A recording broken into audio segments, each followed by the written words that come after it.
ચાલો. નમસ્કાર વિદ્યાર્થી મિત્રો, હું રોહિત સુંદરવા ફરી આ એક નવા અગત્યના સેશન સાથે તમારી સાથે આવ્યો છું.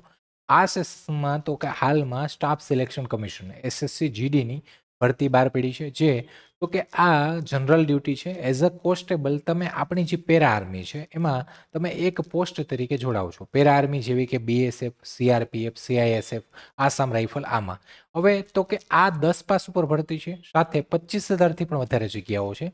ને ઉંમર જે તમારી મર્યાદા છે 18 થી 23 વર્ષ હોવી જોઈએ. 23 વર્ષની ઉપર હોય તો એ તમે નિયમ પ્રમાણે છૂટછાટ મળતી હોય, રિઝર્વ કેટેગરીમાં આવતા હોય તો તમે ફોર્મ ફિલિંગ કરી શકો. મીન્સ કહેવાની મતલબ એ છે કે તમે એક મેચ્યોર એજમાં, તમે હજી શરૂઆતમાં એટલે કે 18 થી 23 વર્ષની એજમાં તમે 10 પાસ ઉપર એક સેન્ટ્રલ ગવર્મેન્ટની જોબમાં લાગી શકો. ઘણા બધા વિદ્યાર્થીઓ છે, એના પ્રશ્નો છે કે સાહેબ આમાં પેલી ટ્રાય પાસ કરાય, નવો છું તૈયારી કરાય, કઈ રીતના તૈયારી કરવી, શું કરવું, એના માટે જ આ સેશન લઈને આવ્યો છું. આ સેશનમાં આપણે વાત કરશું તો કે આમાં ઝીરોથી તૈયારી કઈ રીતના કરવી. બીજું, ફ્રેશર જે લોકો નવા છે, ઘણા તો કોઈને ભરતી ન હોય, કોઈને કોઈ ભરતી આવતી હોય તો એમાં જૂનો વર્ગ તો હોય, સાથે સાથે નવો વર્ગ પણ દર વર્ષે દર ભરતીમાં એટેચ થતો હોય. તો તૈયારી કઈ રીતના કરવી એના માટે જ આ સેશન છે. વાત કરીએ તો કે અહીંયા તો કે આ જે એસએસસી જીડી 2026ની વાત કરીએ આપણે, સફળતાની વ્યૂહરચના આપણે જોવાની છે. ભરતીની વાત કરીએ તો આમાં તો કે એસએસસી જીડી કોન્સ્ટેબલની આ ભરતી છે, 2026ની જ ગણાય, ભલે અત્યારે આવી પણ 26માં પૂરી થશે. સફળતાની ચાવી તો કે 0થી હીરો બનવું છે અને મારે આ પરીક્ષા છે એને ક્રેક કરવાની. પહેલા તો કે આ જે ભરતી છે એમાં તો કે તમારી પહેલા ફેબ્રુઆરી એપ્રિલમાં તમારી પહેલા પરીક્ષા આવશે. એસએસસી આ જીડીમાં તમારે જવું હોય તો પહેલા તમારે પરીક્ષા પાસ કરવી પડે. મેરિટમાં આવો પછી તમારું ગ્રાઉન્ડ રહેશે. ઠીક છે, ગ્રાઉન્ડ તમે ક્લિયર કરો એટલે તમારું મેડિકલ થાય, પછી તમારું ડીવી થાય. એક પછી એક આપણે જોશું. પહેલા વાત કરીએ તો કે ભાઈ આ ભરતીની વાત કરીએ તો કે જે આ એસએસસી જીડીની ભરતી છે એના મુખ્ય આંકડાઓ ઉપર અને બધી તારીખો ઉપર નજર મારીએ તો ટોટલ 25,487 જગ્યા છે, જેમાં તો કે મેલ કેન્ડિડેટ જેના માટે 23,467 અને સાથે તો કે ફિમેલ એટલે કે ગર્લ્સ પણ એપ્લાય કરી શકે, જેની 2,020 જગ્યાઓ છે. વાત કરીએ તો કે આ આપણી જે મુખ્ય દળો ફોર્સિસ એટલે કે જે પેરા આર્મી, પેરામિલિટરીની વાત કરીએ એમાં ભરતી છે, જેમાં તો કે બીએસએફ આવે, સીઆઈએસએફ આવે, સીઆરપીએફ આવે, એસએસબી આવે, આઈટીબીપીએફ આવે, એઆર આસામ રાઇફલ, એસએસએફ આવે. તો આમાં સૌથી વધારે સીઆઈએસએફની આ વખતે સારી જગ્યાઓ છે, 14,595 જગ્યાઓ છે, જે મોટી ઇન્ડસ્ટ્રી હોય, એરપોર્ટ એની જગ્યાએ હોય. તમને ખબર છે બીએસએફ બોર્ડર ઉપર કામ કરે, સીઆરપીએફ નક્સલવાદ સામે કામ કરે, એસએસબી સશસ્ત્ર સીમા બલ છે. તો હવે આની મેન તારીખોની વાત કરીએ તો કે ફોર્મ ફિલિંગ જે છે એ 1 ડિસેમ્બરથી ચાલુ થઈ ગયા. તમને જો ફોર્મ ફિલિંગ ના આવડતું હોય તો પણ તમે ઘર બેઠા ક્યાંય જવાની જરૂર નથી, મોબાઈલમાં ફોર્મ ફિલિંગ થાય. એના માટેનું સેશન છે આપણા વિડીયો સેક્શનમાં છે, કઈ રીતના ભરવું. છેલ્લી તારીખ 31 ડિસેમ્બર છે. 31 તારીખ સુધી ફોર્મ ફિલિંગ થશે. આના આગળ વાત કરીએ પરીક્ષા તો કે પહેલા પરીક્ષાની સંભવિત તારીખ આ લોકોએ આપી છે, જે કોમ્પ્યુટર બેઝડ રહેશે. તમારી પરીક્ષા છે એ ફેબ્રુઆરી અથવા એપ્રિલ 2026માં આવશે. પરીક્ષા હવે એટલે કે એ સમયગાળામાં તમારી પરીક્ષા આયોજિત થશે. લાયકાત તો કે 10 પાસ મેં અગાઉ કીધું એમ, સાથે ઉંમર મર્યાદા તો કે 18 થી 23 વર્ષ. ક્યારે તો કે 1/1/26ના રોજ તમારા 18 થી 23 વર્ષની અંદરમાં તમે હોવા જોઈએ. ઉપરની જે વય મર્યાદા છે એમાં પણ છૂટછાટ છે રિઝર્વ કેટેગરી પ્રમાણે.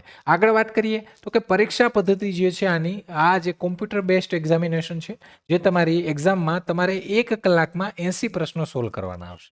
તમને સમયગાળો તો કે ભાઈ અહીંયા 60 મિનિટ એટલે કે 1 કલાક મળશે.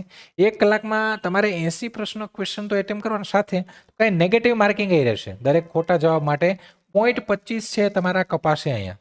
અને આ પરીક્ષા 13 ભાષાઓમાં, પ્રાદેશિક ભાષાઓમાં લેવાય, એટલે કે તમે આ પરીક્ષા ગુજરાતી ભાષામાં દઈ શકો. ગુજરાતી વગરની 12 અલગ ભાષાઓ છે એમાં આ પરીક્ષા દેવાય છે. આગળ વાત કરીએ તો કે આ તમારું આખું પરીક્ષા છે. પહેલો ટાર્ગેટ, તમારો પ્રથમ પ્રયાસ એટલે કે પહેલું પગલું આ છે, જેમાં 4 પાર્ટ છે, ABCD અહીંયા વાત કરી છે.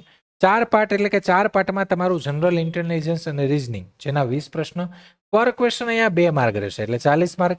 જનરલ નોલેજ અને જનરલ અવેરનેસ, જેના 20 ક્વેશ્ચન પર ક્વેશ્ચન 2 માર્ક. સાથે વાત કરીએ એલિમેન્ટરી ગણિત, જે મેથેમેટિક્સ, એના 20 ક્વેશ્ચન 2 માર્ક એટલે 40 એના.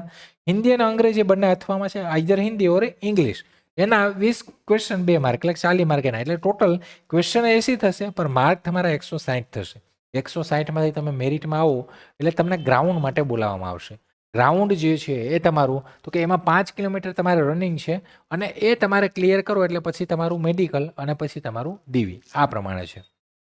ફિઝિકલ એફિશિયન્સી ટેસ્ટમાં નોર્મલ તમારી રનિંગ આવે છે, પછી તમારું ચેસ્ટ હાઇટ એ બધી માપે છે, પછી તમારું તો કે મેડિકલ અને પછી ડીવી. હવે વાત કરીએ તો કે સાહેબ 0 થી સિલેક્શન સુધી શું કરવું, એમ શરૂઆત કરવી કઈ રીતના કરવી.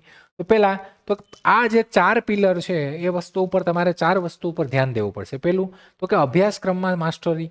પહેલા તો તમારે આ જે 4 સબ્જેક્ટ છે એના અભ્યાસક્રમ કમ્પ્લીટ જોવો પડે. એમાં કયા કયા ટોપિક આવે, પ્રીવિયસ યર પેપર છે, શું છે, આ બધી વસ્તુ જોવી પડે.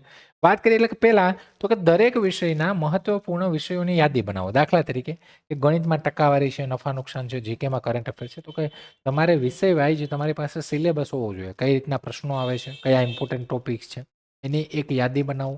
સાથે તમારા નબળા જે વિષય છે એને ઓળખી તેના પર 2 ગણો સમય પાડવો. એટલે કે તમારી જેમાં માસ્ટરી છે એમાં તમે સારા માર્ક લઈ આવશો, પણ જેમાં તમે વીક છો એને તો કે એને વધારે ટાઈમ આપવો. ઠીક છે, આગળ વાત કરીએ. બીજો પિલર શું? આ પહેલો પિલર. બીજો પિલર સમય વ્યવસ્થાપન, ટાઈમ મેનેજમેન્ટ. કેમ કે ભાઈ અહીંયા 80 ક્વેશ્ચન છે, 160 માર્ક છે અને 80 ક્વેશ્ચનમાં 1 કલાક જ મળશે. એટલે તમારે સ્પીડે રાખવી પડશે. કોમ્પ્યુટર ઉપર તમારી એક્ઝામ લેવાશે, એટલે તો કે તમારે 60 મિનિટમાં 80 પ્રશ્નો, એટલે કે પ્રતિ મિનિટ તમારી પાસે 45 સેકન્ડ જેવો ટાઈમ મળશે. તમે કોઈ ક્વેશ્ચન છે 10-15 સેકન્ડમાં 20 સેકન્ડમાં કરતા હોય તો સામે બીજા ગણિતના પ્રશ્નમાં તમને એ ફાયદો થશે. એટલે કે તમારે ટાઈમ મેનેજમેન્ટ કરવું પડશે. આ તમારે 1 કલાકમાં 80 પ્રશ્નો સોલ્વ કરવા પડશે ને એમાં પણ તમારા ગણિત રીઝનિંગના, એટલે કે આ રીઝનિંગના અને તમારા તો કે ગણિતના 40 પ્રશ્નો આવશે. તો એના માટે પણ તમારે વધારે ટાઈમ આપવો પડશે. એટલે એ તમારું ટાઈમ મેનેજમેન્ટ કરવું પડશે. બીજું કે આના માટે મોક ટેસ્ટ તમારે સતત આપતી રહેવી પડશે. જો તમે મોક ટેસ્ટ આપશો ને ત્યારે જ આ વસ્તુ તમને ખબર પડશે કે ભાઈ એકચ્યુઅલમાં હું કલાકમાં 80 ક્વેશ્ચન બરાબર એટેમ્પ કરી શકું છું કે નહીં. તમારી કેપેસિટી કેટલી છે, શું છે, તમારી સ્પીડ કેટલી છે, એક્યુરેસી કેટલી છે, બધી અહીંથી ખબર પડશે મોક ટેસ્ટથી. ઠીક છે, આગળ નિયમિત પુનરાવર્તન. તો કે તમે જે તૈયારી કરો છો એનું તમારે રિવિઝન કરતું રહેવું પડશે. બાકી આજ કર્યું 5 દિવસ પછી તો ભૂલાઈ જાય. એટલે કે વાંચેલા વિષયનું દરરોજ અને સાપ્તાહિક એટલે કે અઠવાડિયે પુનરાવર્તન એટલે રિવિઝન કરો. ખાસ કરીને જનરલ નોલેજ વિભાગમાં કરો, કેમ કે એ પ્રશ્ન એવા છે કે તમે વાંચશો, તમને આવડતો હશે ઠીક, ન આવડે તો ગયો. એટલે એમાં તમારો ડાયરેક્ટ આવશે. તમારું ગણિત અને રીઝનિંગ હાલો કેલ્ક્યુલેટિવ છે, તમારે એમાં ટાઈમ ટેકન હોય તો એમાં થોડો ટાઈમ જાય, પણ સામે પહેલા ક્વેશ્ચન તો કે તમે વાંચશો એટલે સીધો ડાયરેક્ટ જવાબ. બીજું ચોથો પિલર તો કે પ્રતિકૂળતા પર નિયંત્રણ, એટલે કે નેગેટિવ કંટ્રોલ. તમે જે પણ આ સમયમાં તમે 1 કલાકમાં જેટલા પણ પ્રશ્નો એટેન્ડ કરો એમાં મેક્સિમમ તમારા સાચા હોય. એવું નહીં કે બધા દઈ જ દેવાના અને ટીક કરી જ દેવાના છે, એવું કરવાનું નથી. ઠીક છે, એટલે તમારા જેટલા મેક્સિમમ સાચા થાય, જેવા સાચા વધારે હશે એટલે માર્ક્સ ઓટોમેટિકલી તમારા વધારે દેખાશે. એટલે તમારું મેરિટ છે ક્યાંય ને ક્યાંય ઉપયોગી થશે અને છેલ્લે ફાઇનલ મેરિટમાં તમને કામ આવશે. વિષય મુજબ તમારો ફોકસ એરિયા, તો કે ભાઈ કયા વિષય પર કેટલું ધ્યાન આપવું. જો પેલું રીઝનિંગ, તો રીઝનિંગમાં તો કે ભાઈ એનાલોજી છે, કોડિંગ ડીકોડિંગ છે, શ્રેણી છે, સાથે તો કે એની વગરના તમે જો અહીંયા વિઝ્યુઅલ રીઝનિંગ આવે. રીઝનિંગ એકદમ એસએસસીનું એકંદરે સરળ આવે છે, તમે સારો માર્ક કવર કરી શકો. દરરોજ 30 મિનિટ પ્રેક્ટિસ કરવાની. સૌથી વધુ માર્ક્સ મેળવવાનો સ્કોરિંગ વિષય આ જ છે કે અહીંયા તમને સારામાં સારા માર્ક્સ ઓછા સમયમાં તમે કવર કરી શકશો. બીજું ગણિત, તો ગણિત થોડો કેલ્ક્યુલેટિવ હોઈ શકે. તો એમાં પણ તમારે સંખ્યા પદ્ધતિ છે, ટકાવારી છે, ગુણોત્તર, પ્રમાણ, નફો નુકસાન, સરેરાશ, ક્ષેત્રફળ. તો આવા સરળ જે ક્વેશ્ચન છે એ કરી નાખો તો તમારા મેક્સિમમ માર્ક છે એ કવર થઈ જાય. બીજું તો કે અહીંયા પાયાના ફોર્મ્યુલા અને સિદ્ધાંતો છે એને તમારે મજબૂત બનાવવા પડશે. તમારું એકદમ બેઝ કમ્પ્લીટ હશે તો તમે ગણિતમાં પણ સારા માર્ક, એટલે કે આ બંનેમાં તો કેવું, તમે કેલ્ક્યુલેશન કરી ગણતરી કરી સીધો જવાબ, એટલે તમને ડાયરેક્ટ જવાબ મળશે. આગળ વાત કરીએ સામાન્ય જ્ઞાન, જીકે અને કરંટ અફેરની. તો કે તમારો વર્તમાન પ્રવાહો, કરંટ અફેરમાંથી સીધા પ્રશ્નો આવે એટલે કે એને પરફેક્ટ કરો. સાથે બંધારણ, સ્ટેટિક છે, ઇતિહાસ છે, તમારું ભૂગોળ છે, એ બધાને તમે એકદમ પરફેક્ટ કરી લો તો ત્યાંથી પણ તમારા એકદમ પરફેક્ટ સીધા ક્વેશ્ચન તમારા ફસાશે. ટીપ તો કે રોજનું અખબાર વાંચો, માસિક મેગેઝિન વાંચો અને સાથે અત્યારે તો યુટ્યુબ છે, ઘણી બધી વસ્તુ છે જ્યાંથી તમને કન્ટેન્ટ, તો કે તમને આ કરંટ અફેરનો કન્ટેન્ટ મળી જાય. હિન્દી અને અંગ્રેજી માટે, તો કે હિન્દી અને અંગ્રેજી માટે તો કે આમાં તમારે વ્યાકરણ જે ગ્રામર છે કરવું પડશે અને વોકેબ જે શબ્દ ભંડોળ છે તમારે કરવું પડશે. સાથે સમાનાર્થી વિરુદ્ધાર્થી શબ્દ અહીંયા વધારે આવે, પેરેગ્રાફમાંથી ક્વેશ્ચન પૂછાય એવું આવે, તો એ બધી વસ્તુ કરો. એટલે કે ભાષામાં સરળતા લાવવા નિયમિત વાંચન લાવવું પડે તમારે. એ તો બરાબર જ છે કે અંગ્રેજી અને હિન્દીમાં સારા માર્ક લાવવા માટે તમારે નિયમિત વાંચવું પડે, વોકેબ તમારી મજબૂત કરવી પડે.